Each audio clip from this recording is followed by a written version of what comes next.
Hey guys, welcome back to According To. I'm Megan. And I'm Ciera. For this week's episode, Megan and I are doing another book episode. So for all of you book lovers out there, buckle up. So for this week's episode, I think we had mentioned it a few episodes back. So shout out to whoever's idea this was. Where it was like they gave us the idea. And we are going to go through our favorite books of the month for the entire year of 2023. Mm-hmm. And then, of course, we'll hit some honorable mentions. You already went through and, did you make a note? Yeah. Okay. But I'm going to go through my Goodreads and stuff, too. And I'm sure we'll get on other side tangents.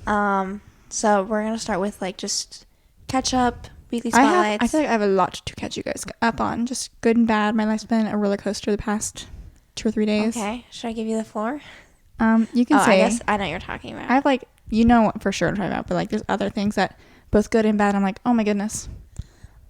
Weekly spotlight. We had our Stitz Christmas over the weekend. That was really the only thing we had going on. We also we did a brunch with our mom and grandma, and we did a little escape game on Sunday morning. For our dad's side of the family, we do a giant Thanksgiving Christmas combined. It was a little bit later this year. Usually I feel it's closer to Thanksgiving, and this year was December, which it never is.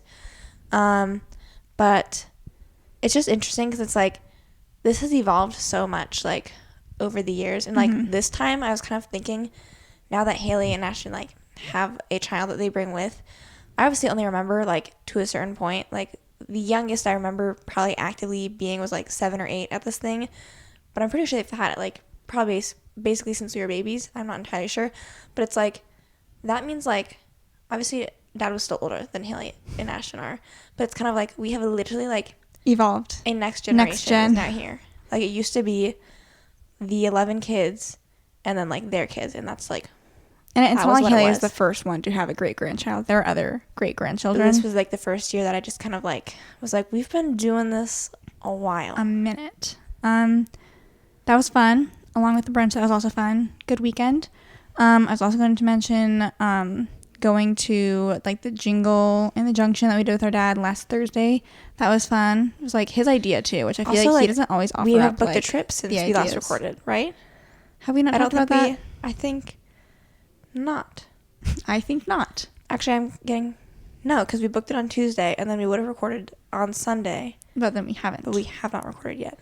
Okay. So we can talk about that a little bit too. If you watched our vlog, you already saw the U.S. Virgin Islands for early March. It's gonna be a 6-day trip, is what you said. Shout out to Megan for planning the entire thing. Megan knows I would not go on trips if she didn't, which is shocking to me because I'm I need to have Megan's when's the next trip we're going on?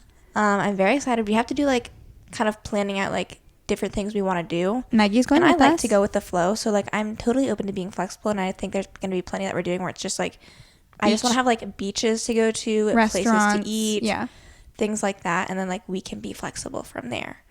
And if there are for sure excursions we want to do, then having those planned and booked. If any of you have gone to the U.S. Virgin Islands, we're specifically going to St. John's and St. Thomas. So if you've got any recs for us, we're renting a car.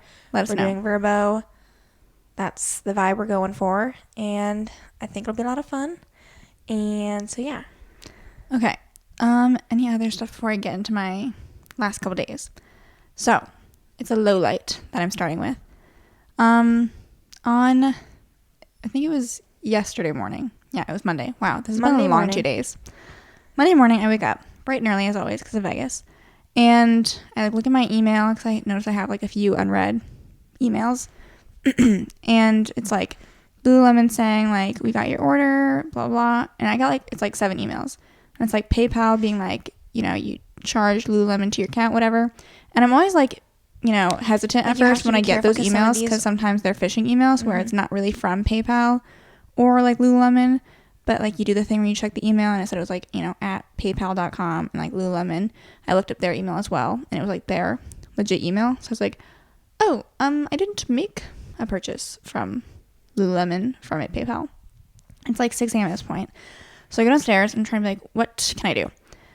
And I go onto my PayPal and let me calculate you guys the amount $6,700 that I had been scammed out of. It's all been resolved at this point, so we can laugh about it a little bit. Someone had somehow hacked into my PayPal account, which was then linked to my bank. And I've like, since it's all been unlinked and like whatever, hopefully I am done dealing with this at this point. But they bought 21 Lululemon puffer coats, which are expensive.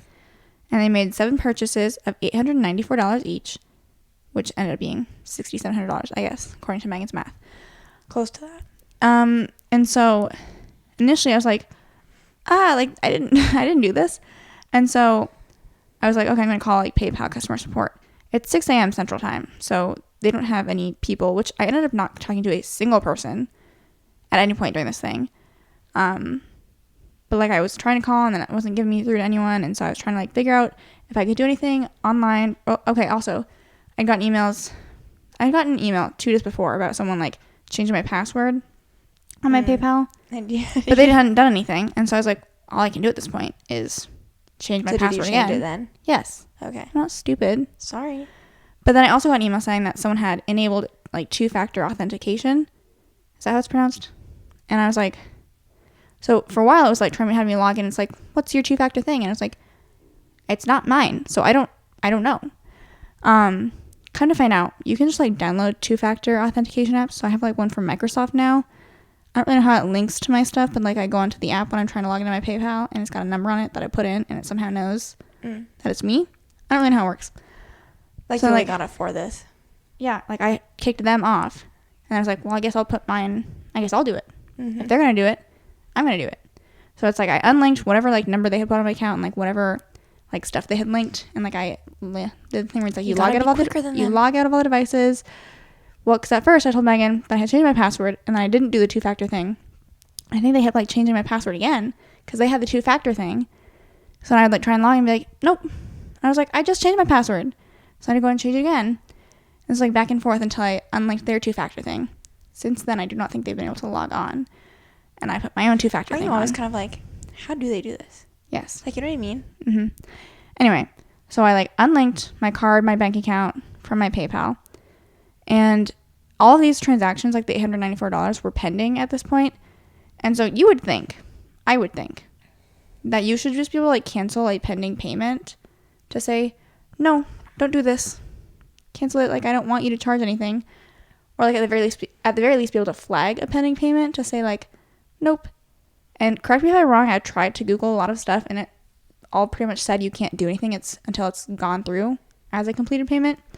And so like little by little, slowly the payments would go through. Yeah, like 2 payments went through, and then I was able to like call PayPal and like report a case and whatever with those 2 payments. And like I was also trying to contact Lululemon at this point to say like, these orders, like, don't send them, because like there's stuff on their website where it's like if you can contact them beforehand to have the packages all like returned to the warehouse, and they can give you a refund. And like I don't know how all this dispute stuff the 21 puffers goes are going. on. Like the 21 puffers have shipped. I got emails so that all of them have shipped. They might still be getting the puffers they wanted. And like whose money is being spent? Right, because I disputed at this point all the payments have gone through, and like I disputed all of them. PayPal has closed all those cases, so like they refunded me all my money. $6,700 unless PayPal I don't know how it works. So that was what I've been dealing with the past couple days. This kind of stuff doesn't really freak me out though, because I'm always like, it works itself out. You can always get your money back. You know, in so my like, mind, like that's what I think. I wasn't like necessarily freaking out. I was just kind of like, how do I like resolve this as quickly as possible? And I feel like it wasn't resolved as quickly as I had like hoped. Like it's all said and done now, and it's only been like less than 48 hours. I know it's like being dramatic, but I was like, I just feel like I should be able to like go in and cancel all of them. Mm-hmm. But anyway, so that was bad thing. Good thing. I ordered some Dippin' Daisy swimsuits. Megan did as well. Those came today. They're very cute. Them. And then second kind of fun thing is that I got an email. This is like not special to me, but Dippin' Daisy is like looking for ambassadors. Can, like, do a link. There's a link you can go sign up for. But I was like, gotten an email back. I was like, why not sign up? Like become an ambassador. I have personally like ordered some suits from them. That's obviously like what this most recent order was, but I've also like promoted them organically, and I like think that it's a good, sustainable, affordable brand. Has women owned, women operated. So I figure I would like to be a part of that as an ambassador. And so as of right now, I think they have accepted me as an ambassador. So keep your eyes peeled for Ciera's gonna be some links and codes and stuff potentially. I also signed up to see if I would get accepted, so we'll see. And then other bad news. Oh, I also have not like as figs scrubs coming on the way. I'm excited Me about too. that because I was like, I have enough scrub pants bottoms, but sometimes I am like, I like have like least favorite pairs that like I don't love wearing, and then like I get to the end of the week and I'm like, no. So I've ordered 3 new ones. They're all different style bottoms. I'm gonna make a TikTok, I think, doing a little try on haul. You kind of went crazy last year with your scrubs TikToks. Yeah, I did. So you need to And my make like that your thing. Brooklyn or my Athleta videos did pretty well too. My one video. Other sad thing for me, and this has happened twice now. Sorry if you can hear my stomach growling, but it's whatever. In my closet, I have this hanging organizer for all of my folded clothes. And last year at some point, I think, or maybe it was earlier this year, I don't remember, it was like breaking because I think my clothes were like too heavy for it and I couldn't handle it. So then it broke. So I had to buy a new one. And I woke up this morning and it was broke again. Too much weight. So I need to do a Target run at some point. I also like I need to show you some of the stuff that I was looking for to get for my bathroom because I think I want to like commit to like actually finishing it in terms of like, I was like maybe looking like matching my room kind of with like the yellow stuff that I have going on, maybe getting some shelves. I guys can't see honestly this like, right now. I was just thinking this like I was 2 thinking weeks about getting ago. a new shower curtain. Like 2 weeks ago, I was just like, I don't know if we were vlogging and I just like paid extra attention to it, but like in my bathroom I have like my combined towel rack with shelf, and I'm like, this shelf, I love this shelf. Like I know everyone has just like, well not everyone, but like a lot of people have like shelves with their products on it, like just out so you can like easily access stuff. And I just love it because like it's not on my counter and I reach for stuff often. What I also need to do, like I could benefit from organizing my bathroom a little bit. That's the other thing is I have not organized my bathroom at all. We moved in, I put everything away and was like, I'll deal with this later. It's and I've later. not dealt with it. It's later. And it's not like it's a mess. It just like doesn't make sense. And like there's no rhyme or reason to where anything is. I don't have anything stored underneath my sink. No, and it's I have actually plenty of scary, room. like how it's just empty under there. It's scary. I like stuff is organized under my sink, but like I feel like it could be better. And also like honestly like the real thing is like my drawers need to be organized. No, I know. Me my too. drawers. I just need to like clean stuff out too. I feel like I have a lot of products that I don't use that I need to like, throw out. I like perpetually just have like my travel Travel bag, like the like LL the Bean travel, thing. yeah. What is the name I'm looking for? Like toiletries. My toiletries bag. I just have it perpetually hanging up on like the jewelry organizer like in my closet. So like it's at easy access. I don't use stuff in there every day, but like my eyelash curler is in there, my mascara is in there. Why? Because I don't use it every day. So Okay. I don't know where my mascara is. I feel like I must have left it at the gym. You know what? It was like empty though. My mascara is like, I could get a new one. I like hardly wear mascara anymore, I feel like. Unless we're going to like... You're just an all natural girl. Do you ever think like when you're getting ready, the sometimes steps I that I get scared thinking take... about like my wedding makeup. Hold on. We can elaborate on that if you want to. But like, it's interesting how the steps that I take to like get ready on a daily basis versus like getting ready for like an event is not that different. But like, I feel so much like more confident. And maybe it's like the combination of the hair and the outfit that I inevitably like put on or wear when I'm getting ready for a nicer event. But I'm just like, look at me slay. And I do not, necessarily feel that way every single day. But it's like the only difference is maybe like me putting on my like Benetint blush and maybe some eyeshadow. Here's the thing. I will not be doing my own makeup for my wedding because I would be like, this is disgusting. I look crusty. I'm not good at doing makeup. I've never had like, I really don't care to learn how to do my makeup either. Like that's the other thing is like, I could learn. I probably could get better. I could probably find better products. But like, it's just, I don't care. And so that leaves me like, I'm stuck with like my level that I've just decided I'm at. And like the pixie thing that I use under my eyes, like when I want to, like it's fine. It does the trick, but like it still isn't like amazing. And so I just like think sometimes I'm like, when I like get my wedding makeup done, like I want to look like myself. And we got our makeup professionally done for our senior pictures, so I'm sure it will be fine. But like, you know what I might not do? The fake eyelashes. The fake eyelashes. Those were not staying on for nothing. And then like I was just like, my eyelashes, like I could feel them just like straight sticking up. Did we have fake eyelashes for Haley's wedding? I don't think so. I was like, and I know my makeup, like, it looked fine for that too, but like I still didn't feel like myself. I don't know. I just didn't feel my best. I think it was a combination of, I know we've talked about this before. Hair or makeup. How come Haley pre-planned and said, "Can you guys do a blowout-esque like curl style?" Why does this girl pull out a straightener to then curl my hair? She's like, "Yes, we can do that, but like I won't." But I'll just curl your hair however I curl anyone else's hair. Yeah. She pulled that out and I was like, and I'm not going to say anything. But I was like. But in her head. No. And like she definitely could have like done like a blowout style with a straightener. You know what I mean? It'd like be hard. Straighten it and then flip it a little bit. Yeah. I don't know. Anyway.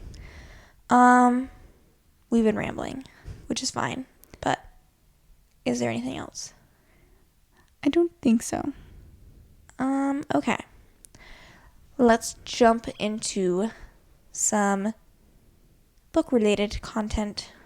So, in case you guys are unfamiliar, Megan and I both set reading goals for how many books we wanted to read. I guess, do we want to wait till we get to this month to then talk about current reads or upcoming reads to finish up the year? Or do we want to do that now? No, let's wait. Okay. So, my goal, and I should be able to do this because I have 2 weeks left and I need to read 2 more books. I think I can do it. My goal for the year is 50 books. I think I'm going to maintain that goal for next year.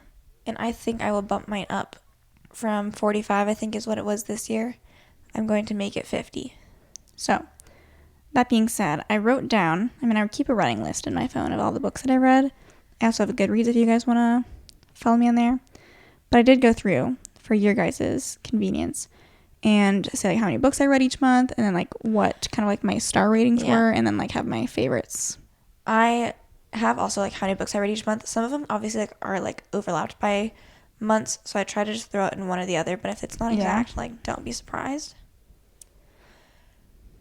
Okay. I slay at the beginning of the year, and then it progressively gets a little bit less and less.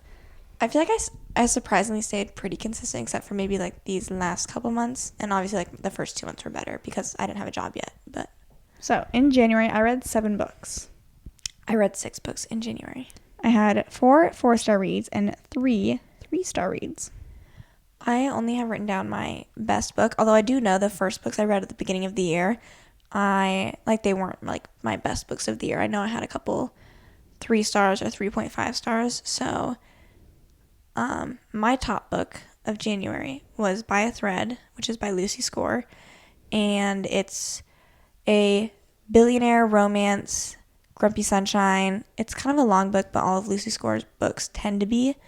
And I remember, it's usually a good sign that I like a book a lot when I'm, like, actively trying to, like, read it on my Kindle. It helps when it's on Kindle Unlimited, and then I have my phone. And then, like, any waking moment where I can, I'm, like, reading. It's probably a good sign.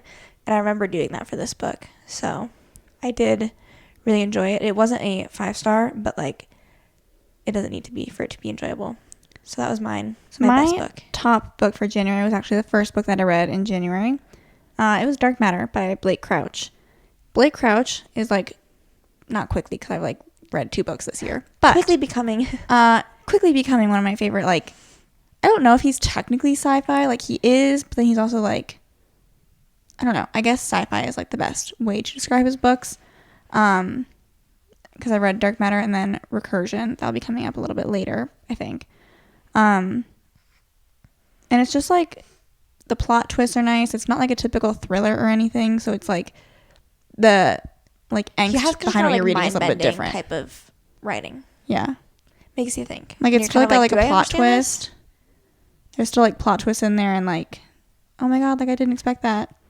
But it's not, like, a typical thriller of, like, who done it, you know, which I love. You know, there's a time and place for those, but I think it was, like, the first book that I read that's kind of like, oh, I haven't read a book like this before. And then I have since tried to seek more out.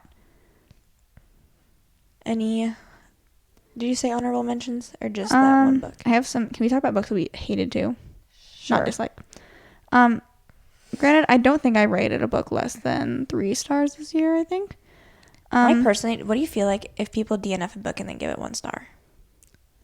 I feel like you can't rate a book you didn't finish. It just needs to be that you DNF'd I agree it. with that. That's why I would probably never rate a book 1 star, because like I am not reading it if it is 1 star. Yeah, I agree. I think that you should finish it, but like, whatever. To each their own. Darling Girl, I read this year in January. I did not like that one. I thought it was very strange. I don't need to like go through every single book that I read, so I will leave it at that for January. These are like my lower lights, since I mentioned like I didn't love the first couple books I read this year. I read this one's. It's hard because I feel like I respect it more like from afar. The 7.5 Deaths of Evelyn Hardcastle. I like that one.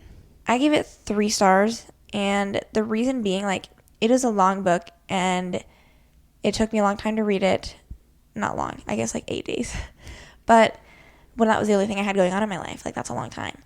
And it just got like a little bit too confusing for me to like fully grasp and understand. I like when books kind of confuse me a little bit. This one was just like a little bit too far. And then The Guest List by Lucy Foley, I gave 3.5 stars. I felt like that was like overhyped, and I just really didn't like the book or the characters all that much. Like I never got invested, so I was kind of like underwhelmed by that one. Okay, for February, I read 8 books. I think that was the most books I read in 1 month. I read 7, so February was also my highest book month. So I had 4s pretty much across the board, which is a very good reading month for me, with the exception of one book being 4.5 stars, and that was Billy Summers by Stephen King. My top book, because it's one of 2 books I rated 5 stars, and this could have been like, I know that I enjoyed this book, but it could have also been like a right place, right time, right book for me moment. So if you read this and you're like 5 stars, like interesting. But it's Mine Would Be You by K. Jamila or Hamila, I do not know. Hamila. It was like a former ex's friend who she like reconnects with at a wedding. And it was very like golden retriever boyfriend energy, I feel like. And it was more so like the girl was the one who was like not sure and more grumpy. And I just really liked it when I read it. And then I do have 2 honorable mentions. I have 1 honorable mention. My first honorable mention is The Soulmate Equation by Christina Lauren.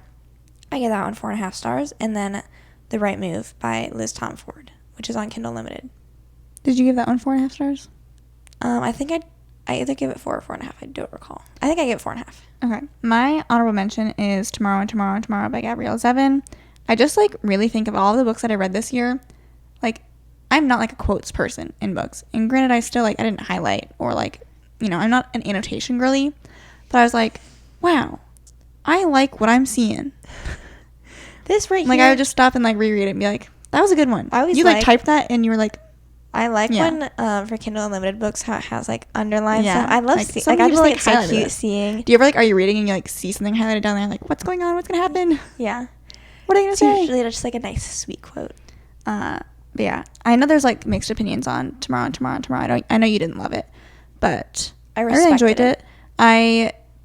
It's not like a genre that I typically read. I think it was just like literary fiction, and I enjoyed it, and I loved the writing. And I love the cover. That's like probably of all the books that we own, like one of like my favorite covers. March, I read 5 books in March. I read 7. Dang, so that's another nice full month for you. You were still not. You still don't have employed. I was employed fully until May. Crazy. Here I was working. Okay.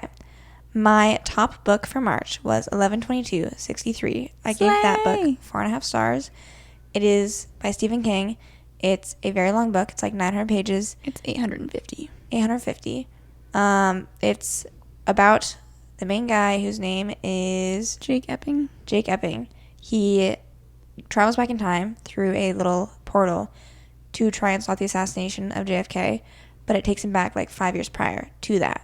And so he has to like live life on his own, really. It's like such an interesting story because I feel like you say the premise, but like it's so much more than just like that premise. Because like the idea of him going and stopping the assassination like doesn't happen until the end of the book. Yeah. So it was a fun, nice little book about his journey with that.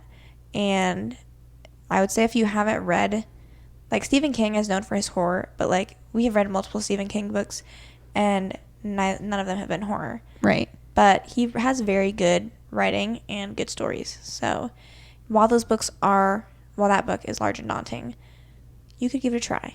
If you It's want, definitely like, one of his most highly rated books, like across the board. I would say if you want something a little less daunting, you could do Billy Summers.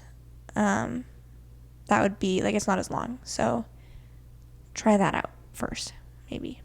But, like, also, I had read Misery before, which granted is, like, I think 300 something pages, so that's a very manageable book.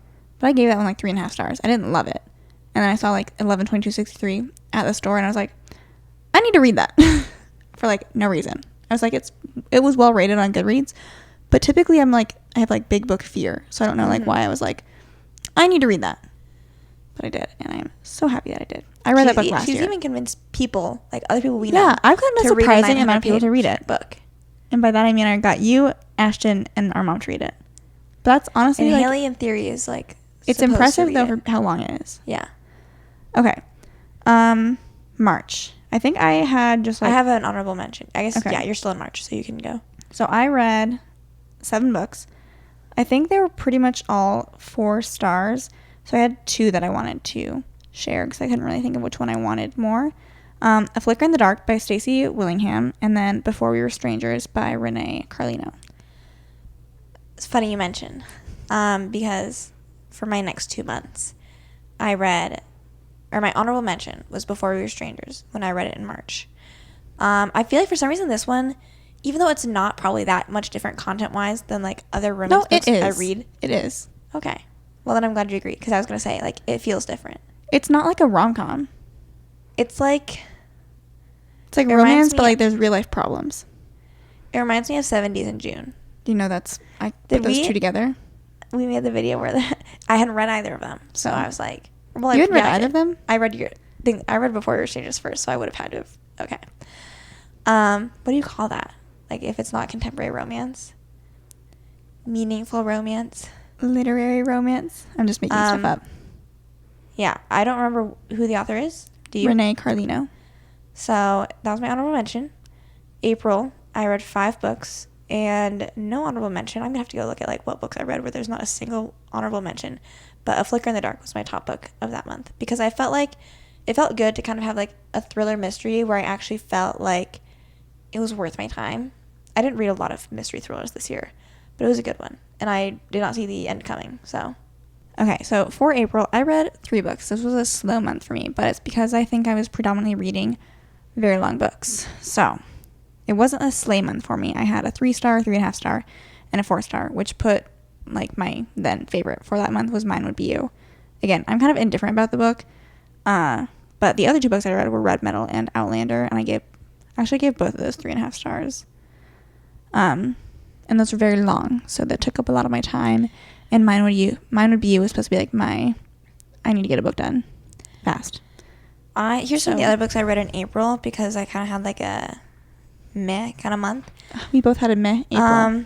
Daisy Jones and the Six, I finished early April, and I didn't dislike the book. I just feel like I can appreciate Taylor Jenkins Reid and her writing, but it's like she's not probably my favorite author ever, and, like, she does, like, a little bit more of, like, that literary fiction stuff, so, like, that's not always the books I gravitate for.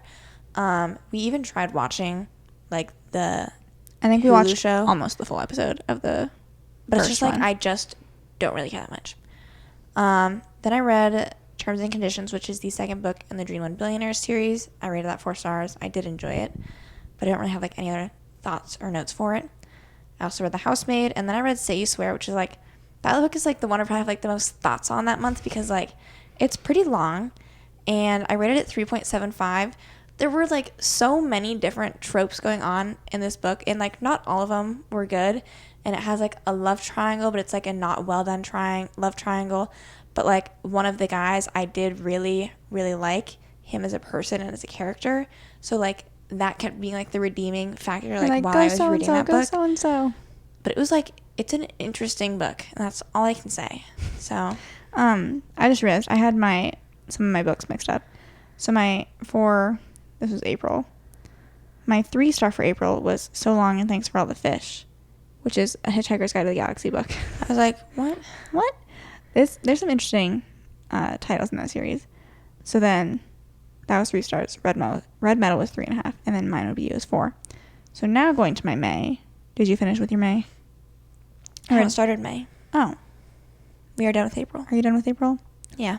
Okay. So May I read and finished 2 books. Oh. Outlander. Again, that was like the long one that I was talking about. Gave that one 3.5 stars. And then Happy Place, which I gave 5 stars. So at least you have that. That was my top book for In May, I read 4 books. I reread Beach Read, which I regave 5 stars. And then I have an honorable mention for Yours Truly by Abby Jimenez. I also really like her romance books, but I do feel like, and Emily Henry's books are like perfect no-nos, like perfect all the way through. And then in Abby Jimenez, for people we meet on vacation. Yeah, Abby Jimenez, I found that like love her books like almost to the level of Emily Henry, and then like there's usually like a third act breakup or like something else that like I don't love, so it just like kind of drops it down a little bit for me, but I still love her writing style and her characters that she writes, and it gives me kind of like a similar feeling to Emily Henry. So that was a good one. If I scroll through any other ones, I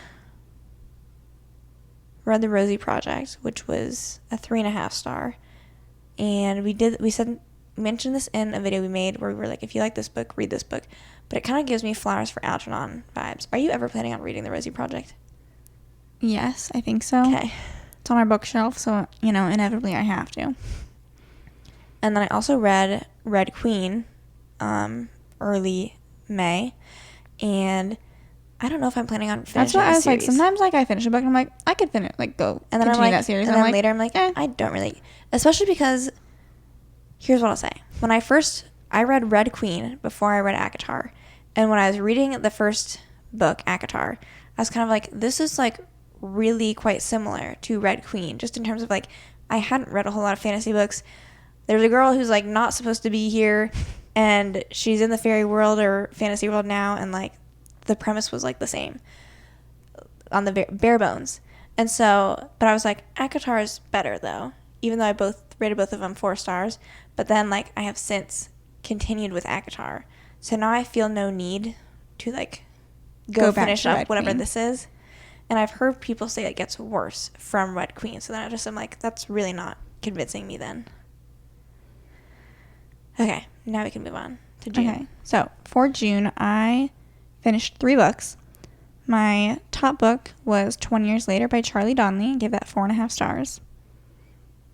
My other 2 books were 4 stars. So in June, I read 5 books. My top book was Happy Place by Emily Henry. I need to reread that book, even though I literally already read it this year. I've told myself. Paperback comes out, when did you say? April? That's kind of a ways away. Yeah. And Meg and I were at this bookstore the other day, and we're like, what is her spine going to be? It's always a different color. And so we had guessed, based off of it being a secondary color to one of the other colors on the cover, we're like, maybe yellow. And it is, in fact, yellow. And I will be buying the paperback because I need it to complete my stack. Mm-hmm.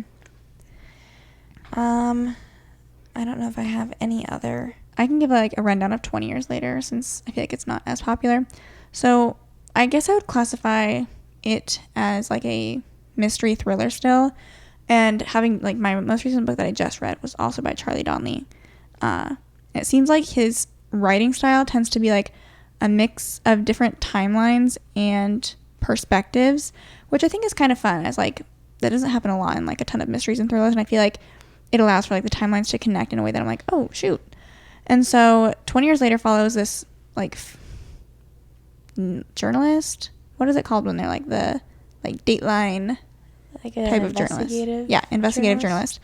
It follows her wanting to do the story about 9/11 20 years later, because they found evidence of someone's remains in, they got a DNA match of someone's remains found at the tower site, Ground Zero. And so they're going to do a story about talking about the DNA remains, but then they also found the DNA remains match someone who was on trial for murder right before 9/11 happened, and they were presumed dead. And so then she wants to do this whole story on it. But then, like, things start to connect with, like, her past. She has stuff coming up about, like, her dad, who was, like, a con artist or whatever, like, trying to, like, you know, police are trying to investigate him, and, like, he's on the run. So, like, police are trying to, like, contact her because they think she knows where he's at. And it's, like, a bunch of, like, swirling timelines that, like, all eventually, like, kind of come together. And I just thought, like, in a lot of mysteries and thrillers, it's hard to connect to the main characters and, like, feel like you're rooting for someone. But I think the author did a great job of, like, I feel like I got to know the main character, and I was, like, caring about what happened to her, and, like, delved into, like, their lives and, like, personalities beyond just, like, what some thrillers do, where it's, like, this is so-and-so. She's, like, the cold, like, businesswoman that you know nothing about. Frida McFadden, I feel like, kind of, like, you truly don't care about her characters. That's why I can never give them more than 4 stars. She writes good stories, but, like, I never... You don't care. Yeah. Okay. We're in June. I already said June already. But I will say, like, let's look at a couple other books I read. You know, we should do a video of... I don't know what this would be. But you saying June, I was like, 7 days in June. I was like, we should, like, read... Like, you read a book... With the title with, like, of the month. Yeah. It's, like, 7 days in June, November 9th. I don't know what else counts as that. It's just a thought I had. So a couple other books I read. I read The Bodyguard by Catherine Senner, which is so funny because, like, that was on my TBR for so long, but, like, I couldn't find a physical copy for the longest time. And I would say, like, I certainly remember what it's about, but, like, it for how long it was on my TBR and kind of, like, how much I anticipated reading the book, it was just a 4-star kind of simple, easy thing. And then also, like, I was getting really confused because I read that really close with, like, When in Rome and then Practice Makes Perfect, and I kind of felt like they were, like, the same books but, like, different fonts. Like, they were all running together by the time I was done reading those books. So if you ask me something specific about one... You may feel the same when you read Nora Goes Off Script, because I felt like Nora Goes Off Script really reminded me of The Bodyguard. Okay. So, fair warning to anyone who cares. And then I also did an audiobook by Megan Quinn. I did The Runaway Groomsman. This was because I was doing a lot of driving with my job around this time, and so I figured I would do an audiobook. And I wouldn't particularly recommend any of Megan Quinn's books. Mostly, like, the characters were just, like, not likable. It was just, like, a romance, but I just thought, like, the characters were, like, trying too hard to be quirky, and, like, I just didn't like it. But I did listen to the whole book, so. So you can read it at least. Yeah. I read 3 books in July. I gave all of them 4 stars. So I think my favorite, because I read Red Rising, The Bodyguard, and 7 Days in June. I think The Bodyguard is my favorite. I don't know. 7 Days in June was good, but I just felt like The Bodyguard was like, I just needed a light, fluffy romance. And that's what it provided for me. In July, I read 4 books. I read 7 Days in June in July. There's another, I guess you just said 7 Days in June was one that inspired your idea, right? Yeah. I was going to be like, there's another one. Oh, add that to your list. July, my top book was Done and Dusted. I don't know why, but I just, had like, August and that's by Lila Sage. Like, it was like crack for me. It's a short book. The cover's cute, and I just was like, I'm going to eat this up. Unlimited. It doesn't matter what the cover looked like. It was still cute. I like the upcoming artwork for the next one.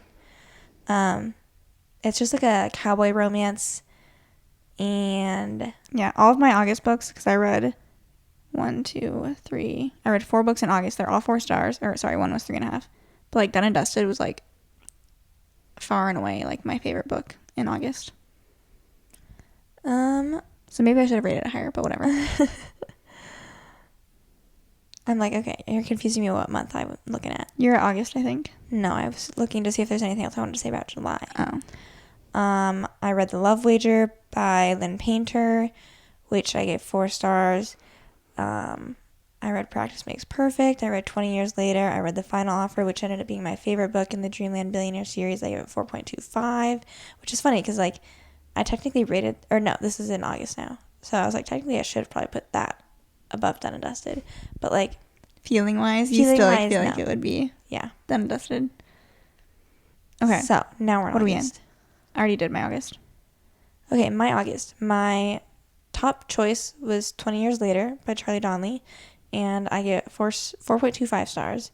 And I read 4 total books in August, one of which includes A Court of Thorns and Roses, but I feel like I kind of didn't grow to appreciate that book until like after I had read it and then gotten the second one done. So like that book in and of itself. Some people like, especially on TikTok because I am on Book Talk, but it's like a lot of people say like a blank star series. Is that what you're talking about? No, but like some people are kind of like make a comment of like, I am a changed person. I'm a different person before and after ACOTAR. There's 2 periods of my life, before ACOTAR and after ACOTAR, and I don't really like relate to that. So, but I love the people that do, because I think it's amazing to have something you love so much that you're just like, I was who I was before, and now I am who I am. Okay, are we on to September? Mm-hmm. I read 3 books in September. Arguably, potentially my favorite book of the year, The 7-Year Slip. I gave 5 stars by Ashley Poston. I'm not sure how it's pronounced. I love this book so much. I've only read 1 book by her, and I've honestly heard not great things about The Dead Romantics, so I don't know if I'm going to read it, because I don't want it to, like, taint. I was saying tint. I don't want it to taint, like, the feelings I have for 7-Year Slip. But very much, like, that book specifically reminded me a lot of Beach Read and just, like, Emily Henry's writing. And if you've ever seen the movie Just Like Heaven with Reese Witherspoon and Mark Ruffalo, I feel like it's just, like, such similar vibes to that, and I love that movie. So September I read 5 books. 7-Year Slip was also my number 1 choice, and I gave it 4 stars. Like I probably could have given it like 4.5 stars, but I just like didn't. And like Ciera said, it was just like a very fun, enjoyable, but like kind of different contemporary romance. I feel like there were more layers to it. There's like magical realism is a term that I've learned about, like people using to describe that book, where it's not like fantasy, but like it's just like you can magical go elements. Back in time to someone's apartment. The premise, I guess, since we didn't say, the premise is that this girl is living in her aunt's apartment after her aunt passes away, and then at some random times she figures out that her apartment, like she'll walk in and it's like 7 years in the past. Mm-hmm.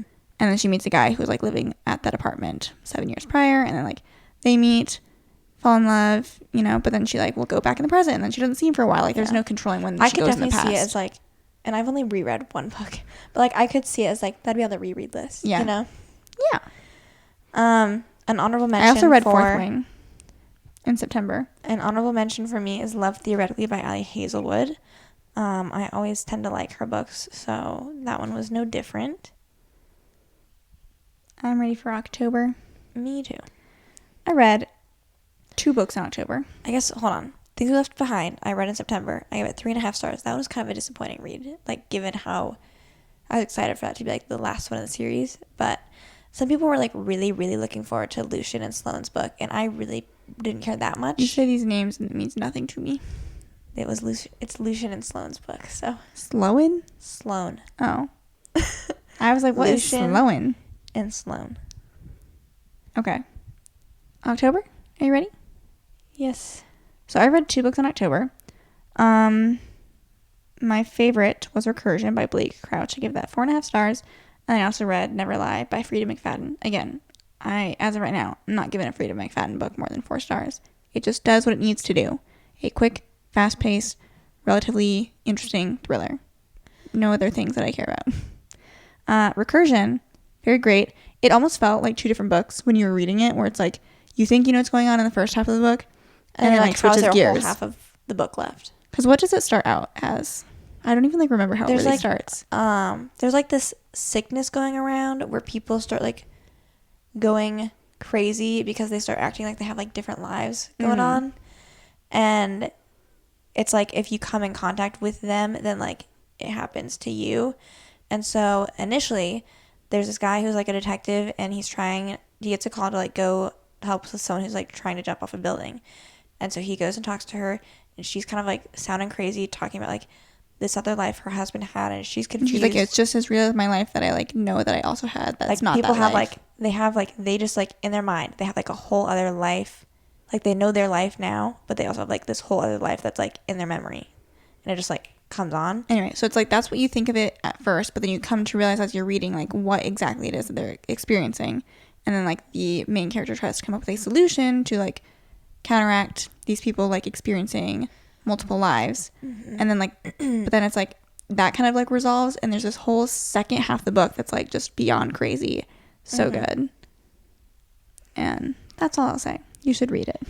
October, I read 4 books. I read it pretty much entirely. I did start it technically before, but like our 10-hour car ride back from Cincinnati, I basically read just like the entirety of the book. My top book was also Recursion because I read it right before Ciera and was like, you need to read this. I gave it 4.5 stars. And it was a really good science fiction book. Honorable mentions: A Court of Mist and Fury and Flawless, which is the first book in the Chestnut Springs series. So, moving on. November. Had 2 reads in November. Demon Copperhead and Beach Read was a reread of mine as well. Demon Copperhead I gave 3.5 stars. Beach Read I gave 5 stars. So that's my top book of November. November, I read 3 books. My top one was Fourth Wing by Rebecca Yarros. And I also read Caught Up, which is the second book in the Windy City series.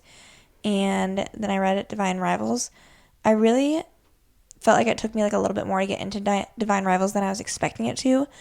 I liked it. Can you comment on, since I haven't read Divine Rivals, people saying like, Fourth Wing is for romance readers to get into fantasy, and Divine Rivals is for fantasy readers to get into romance.